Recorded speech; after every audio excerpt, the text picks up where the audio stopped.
गौतम बुद्ध का जीवन हर किसी के लिए प्रेरणादायक है। गौतम बुद्ध बौद्ध धर्म के प्रवक्ता थे। इनका जन्म 483 ईस्वी पूर्व तथा महापूर्णिमा 563 ईस्वी पूर्व में हुआ था।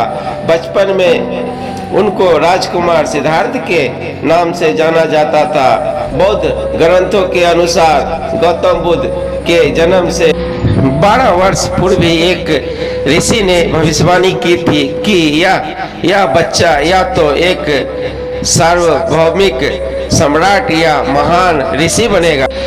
35 वर्ष की आयु में उन्होंने ज्ञान की प्राप्ति हुई थी। वह संसार का मोह त्याग कर तपस्वी बन गए थे और परम ज्ञान की खोज में चले गए थे। आइए आज हम आपको सिद्धार्थ के महात्मा बुद्ध बनने तक की सफर के बारे में बताते हैं।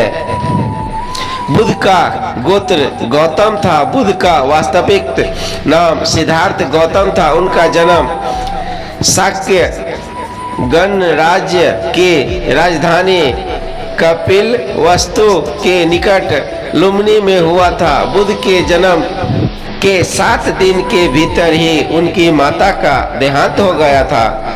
उनका पालन पोषण उनकी मौसी गौतमी ने किया था। शिशु का नाम सिद्धार्थ रखा गया था। शाक्य वंश के राजा सुयोधन सिद्धार्थ के पिता थे। सिद्धार्थ के जन्म से पूर्व हुई भविष्यवाणी से परेशान होकर उनके पिता ने उन्हें तपस्वी बनने से रोकने के लिए राजमहल की परिधि में रखा। गौतम राजसी विलासिता में पले बढ़े। बाहरी दुनिया से आक्रांत नृत्य करने वाली लड़कियों द्वारा मनोरंजन, ब्राह्मणों द्वारा निर्देशन और तीरंदाजी, तलवारबाजी, कुश्ती, तैराकी और दौड़ में प्रशिक्षित किए गए थे। कम उम्र में ही उनका विवाह राजकुमारी यशोधरा से करा दिया गया। दोनों का एक पुत्र भी हुआ जिसका नाम राहुल था।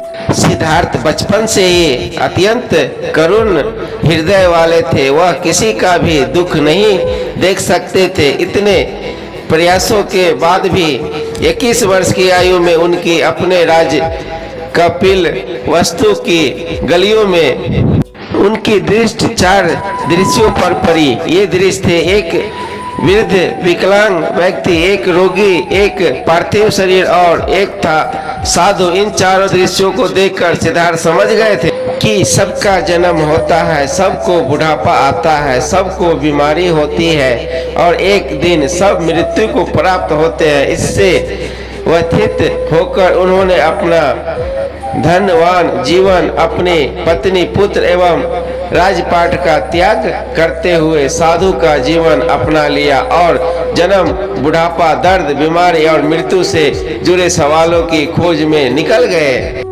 ज्ञान की प्राप्ति सिद्धार्थ ने अपने प्रश्नों के उत्तर ढूंढने शुरू किए। समुचित ध्यान लगा पाने के बाद भी उन्होंने इन प्रश्नों के उत्तर नहीं मिले। फिर उन्होंने तपस्या भी की लेकिन अपने प्रश्नों के उत्तर नहीं मिले। इसके बाद कुछ और साथियों के साथ अधिक कठोर तपस्या प्रारंभ की। ऐसे करते हुए 6 वर्ष व्यतीत हो गए। भूख से व्याकुल मृत्यु के निकट पहुंचकर बिना प्रश्नों के उत्तर पाए वह कुछ और करने के बारे में विचार करने लगे थे। एक गांव में भोजन की तलाश में निकल गए। फिर वहां थोड़ा सा भोजन ग्रहण किया। इसके बाद वह कठोर तपस्या छोड़कर एक पीपल के पेड़, जो अब बोधि वृक्ष के नाम से जाना जाता है, नीचे प्रतिज्ञा करके बैठ गए कि वह सत्य जाने बिना उठेंगे नहीं। वहीं वह सारी रात बैठे रहे और माना जाता है कि वहीं वह क्षण था जब सुबह के समय उन्होंने पूर्ण ज्ञान की प्राप्ति हुई थी। उनकी अभिजाया नष्ट हो गई और उन्होंने निर्बल यानी बोधि प्राप्त हुई और वे 35 वर्ष की आयु में बुद्ध बन गए। बुद्ध को सांख्य मुनि के रूप में भी जाना जाता है। 7 हफ्तों तक उन्होंने मुक्ति की स्वतंत्रता और शक्ति का आनंद लिया। प्रारंभ में तो वो अपने बोधि के बारे में दूसरों को ज्ञान नहीं देना चाहते थे। बुद्ध का मानना था कि अधिकांश लोगों को समझाना बहुत मुश्किल होगा। मान्यता है कि बुद्ध को स्वयं ब्रह्मा जी ने अपने ज्ञान को लोगों तक पहुंचाने का आग्रह किया था, फिर वह इस पर सहमत हो गए। इस तरह उन्होंने अपना पहला धर्म प्रदेश उत्तर प्रदेश के वाराणसी के पास सारनाथ में अपने पहले मित्रों को दिया था।